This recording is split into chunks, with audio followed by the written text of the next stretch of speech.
अस्सलाम वालेकुम जी, कैसे हैं आप लोग? सब ठीक ठाक हो? आ, क्रिकेट आप सबों को पता है कि क्रिकेट तो हो नहीं रही।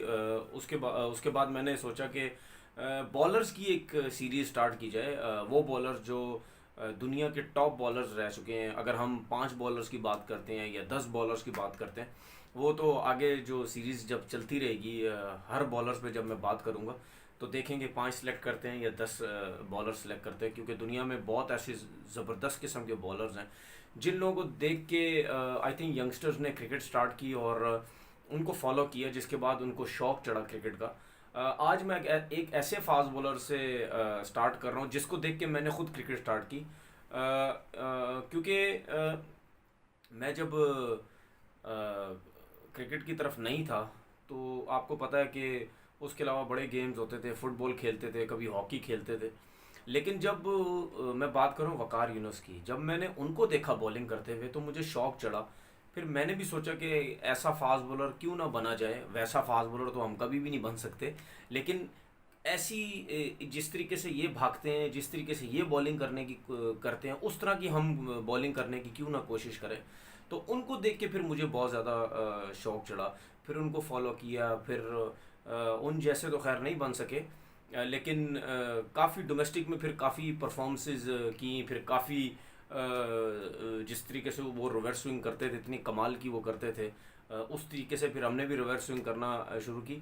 मतलब यानी वकार यूनुस ऐसे बॉलर थे कि जिनको देख के आई थिंक पाकिस्तान के क्या दुनिया के जितने भी बॉलर यंगस्टर थे, उन्होंने उनको फॉलो करना शुरू किया।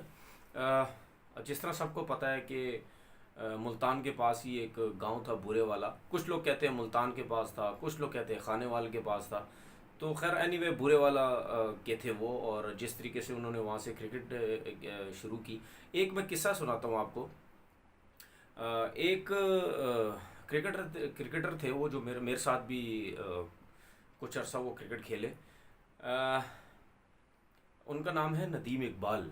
ये वकार यूनुस बहुत अच्छे तरीके से उनको जानते हैं। तो जब उनके साथ हम उठते बैठते थे तो उन्होंने मुझे एक दफ़ा बोला, हमने उनसे पूछा कि ये वकार यूनुस इन्होंने किस तरीके से क्रिकेट स्टार्ट की। मैं नदीम इकबाल के बारे में एक चीज़ आपको पहले ये बता दूं। आप सबों को याद होगा कि बहुत से लोगों ने सुना होगा कि इमरान खान ने टीवी पे मैच देख रहे थे तो उन्होंने वकार यूनुस को बॉलिंग करते हुए देखा, तो वो फिर ग्राउंड चले गए। फिर उन्होंने वकार यूनुस को बोला कि तुम पाकिस्तान टीम के साथ हो या पाकिस्तान कैंप में आओगे। तो उसी टीम से नदीम इकबाल भी खेलते थे, लेकिन आई थिंक उसी जो डोमेस्टिक का सीज़न चल रहा उसमें उनको इंजरी हो गई थी। उनके उनका जो कूले कूले में कोई प्रॉब्लम हो गई थी, हिप्स में उनको कोई प्रॉब्लम हो गई थी, जिसकी वजह से इंजर्ड हो गए। और आपको ये बता दूं कि बहुत से लोग कहते हैं कि जो नदीम इकबाल थे, वो भी उनका भी बुरे वाला से ताल्लुक़ है। जो नदीम इकबाल है वो वकार यूनुस से भी तेज़ थे। तो आप ये देखिए उनकी बैड लक कितनी हुई कि जिस मैच को इमरान खान टीवी पे देख रहे थे, उस मैच से पहले नदीम इकबाल अनफिट हो गए थे। हो सकता है नदीम इकबाल वो मैच खेल रहे होते या वकार यूनुस दोनों एक साथ खेल रहे होते, शायद नदीम इकबाल सेलेक्ट हुए थे, क्योंकि बहुत से लोगों ने बोला कि नदीम इकबाल वकार यूनुस से भी तेज़ थे। खैर एनीवे, जो किस्मत में होता है वो बंदे को तो नहीं पता होता। तो खैर नदीम इकबाल से हमारी बात होती थी तो वो कहते थे कि मैंने इसको एक दफ़ा टेप बॉल का मैच खेलते हुए देखा, तो बहुत तेज़ गेंदें कर रहे थे ये वहाँ पे ना। तो मैंने इनसे बोला तुम हार्ड बॉल खेलते हो? तो इन्होंने बोला नहीं जी, मैंने हार्ड बॉल तो नहीं खेलता मैं। तो फिर ये कहते हैं कि फिर एक दो दफ़ा ऐसे ही हुआ तो मैंने इसको हार्ड बॉल खेलते हुए देखा। तो फिर मैंने इसको बोला, मैं ना तुम्हारी पेस इतनी अच्छी है, तुम हार्ड बॉल क्यों नहीं खेलते? तो वहाँ से फिर मेरे ख्याल है इन्होंने हार्ड बॉल खेलना शुरू की। आई थिंक कुछ प्लेयर उनकी किस्मत भी बड़ी अच्छी होती है कि उनको लोगों की सपोर्ट जल्दी मिल जाती है। जिस तरह वो डोमेस्टिक खेल रहे थे, इमरान खान की उनको सपोर्ट मिली, वो खेले। लेकिन टैलेंट तो था उनके अंदर। जिस तरीके से वो तेज़ गेंदें करते थे, रिवर्स स्विंग करते थे, बहुत नाम बनाया उन्होंने इंटरनेशनल क्रिकेट के अंदर। जब वो इंटरनेशनल क्रिकेट में आए, सबसे पहले आप सबको पता है कि उनका रनअप एक्स्ट्रॉर्डनरी किस्म का रनअप था। जिस तरह वो भागते थे, हर किसी की ये कोशिश होती थी इनको देखे किस तरह भाग रहे हैं। हैवी थाइज थी, हिप्स हैवी थी। जब वो भागते थे तो पता चलता था टांगों में बहुत ज़्यादा उनके जान है, जिसकी वजह से वो इतनी एफर्ट करके भागते हैं। मेरे ख्याल में अगर मैं गलत नहीं हूँ, वो जितनी तेज़ रनअप में भागते थे, तेज़ भाग के गेंद करते थे, शायद उसके बाद बहुत से बॉलर्स ने यही कोशिश की कि रनअप में तेज़ भागा जाए। अगर आप रनअप में तेज़ भागेंगे तो आपका बॉल तेज़ निकलेगा, अदरवाइज़ बॉल तेज़ नहीं निकलेगा। फिर उसके बाद इनके बारे में बहुत सी बातें बोली गई कि टो क्रशर है, जो इतनी तेज़ यॉर्कर्स करते हैं, सीधा टो की तरह बॉल आता है, टो फ्रैक्चर कर देते हैं, वो बहुत ज़्यादा उससे उनका नाम बना। फिर उसके बाद बहुत से लोगों ने बोला इनको किन्नू भी दे देंगे, ऑरेंज भी दे देंगे इनको, ये उसमें भी बॉल इतना ज़्यादा स्विंग कर लेंगे। फिर इनके बाद एजाज़ात काफ़ी इनको मिले क्योंकि इनकी परफॉर्मेंसेस इतनी थी। तो बात ये है कि मेरे ख्याल में एग्रेशन आपके सामने था।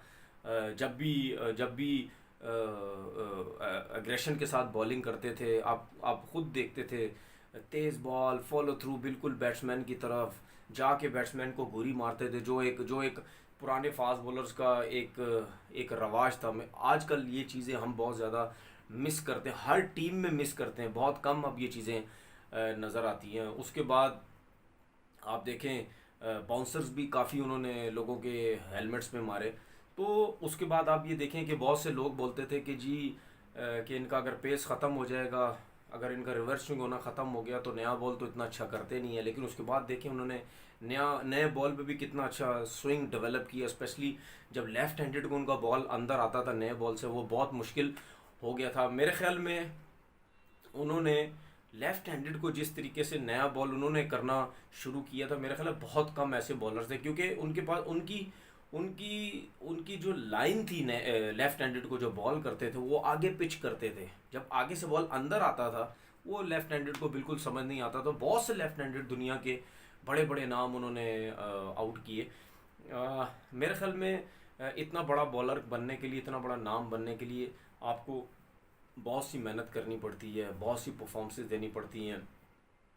शायद इनका सबसे ज़्यादा प्लस पॉइंट ये था कि वक़ार यूनुस इमरान ख़ान के साथ खेले, क्योंकि इमरान ख़ान जब वक़ार यूनुस टीम के अंदर आए, इमरान ख़ान इतने डेवलप हो चुके थे, ज़बरदस्त किस्म के कप्तान थे, दुनिया में उन्होंने क्रिकेट खेली, इंग्लैंड जा के उन्होंने क्रिकेट खेली, तो उनके पास एक्सपीरियंस इतना था। तो उन्होंने जिस तरीके से इनको समझाया, इनको टीच किया कि कैसी बॉलिंग करनी चाहिए, कैसे ज़ोर लगाना चाहिए, कितना एग्रेसिव बॉलिंग करनी चाहिए, मेरे ख्याल है इमरान ख़ान के साथ रह के वक़ार यूनुस इन्होंने बहुत कुछ सीखा। फिर उसके बाद कप्तानी भी इन्होंने की, उसमें भी इनकी परफॉर्मेंसेस अच्छी थी। तो आई थिंक अगर मैं ये ना बोलूँ कि ये दुनिया के टॉप 5 बॉलर्स में इनका नाम नहीं आता, मेरा ख्याल है ये नाइंसाफ़ी होगी। क्योंकि मैं हमेशा एक चीज़ बोलता हूँ कि जिस बंदे के पास एक स्पेशल चीज़ होती है उसकी क्लास ही और होती है। तो मेरे ख्याल है वक़ार यूनुस दुनिया के वाहिद ऐसे फास्ट बॉलर थे और हैं भी। मेरे ख्याल है अभी तक कोई ऐसा फास्ट बॉलर नहीं आया जो इतनी कंट्रोल के साथ रिवर्स स्विंग, इतना आला किस्म का यूज़ करना रिवर्स स्विंग को, शायद उनका जो एक्शन है वो इतना सूट करता था, क्योंकि वो साइड ऑन थे, इतना ज़्यादा सूट करता था वो रिवर्स स्विंग के लिए। मेरे ख्याल में जिसकी वजह से बहुत फ़ायदा हुआ उस एक्शन के साथ, जिस तरीके से उन्होंने रिवर्स स्विंग को किया। क्योंकि आपका एक्शन सूट करे या ना करे, जब तक आप आगे बॉल पिच नहीं करेंगे, एयर ज़्यादा नहीं देंगे रिवर्स स्विंग का, इतना ज़्यादा आपको फ़ायदा नहीं हो सकता। मेरे ख्याल में दुनिया के वही बॉलर्स बड़ा नाम बनते हैं जो डे बाय डे सीखते हैं, इम्प्रूव करते हैं, फिर जाके वो एक बहुत बड़ा नाम बनते। मेरे ख्याल में मैंने स्टार्टिंग की है इस नई सीरीज़ की वक़ार यूनुस के साथ। इंशाल्लाह कोशिश करूँगा डेली या एक दिन छोड़ के दूसरे दिन मैं किसी एक नए और फास्ट बॉलर के साथ हाजिर होऊंगा, फिर आपसे डिस्कशन भी करेंगे। जो चीज़ कोई ना कोई आपके माइंड में कोई चीज़ आती रहती है, जो क्योंकि क्रिकेट तो आजकल हो नहीं रही, तो हमने भी कुछ ना कुछ काम तो करना है। जो चीज़ आप लोगों के दिमाग में आती है कि इस टॉपिक पे ऊपर बात करें, कि इस चीज़ के ऊपर बात करें, तो प्लीज़ आप उसके मुझे कमेंट्स देते रहे। अगर ये देते रहे तो फिर इंशाल्लाह जो चीज़ समझ आएगी मैं उसके ऊपर बात करूँगा। अपना बहुत बहुत ख्याल रखिएगा। अल्लाह हाफ़िज़।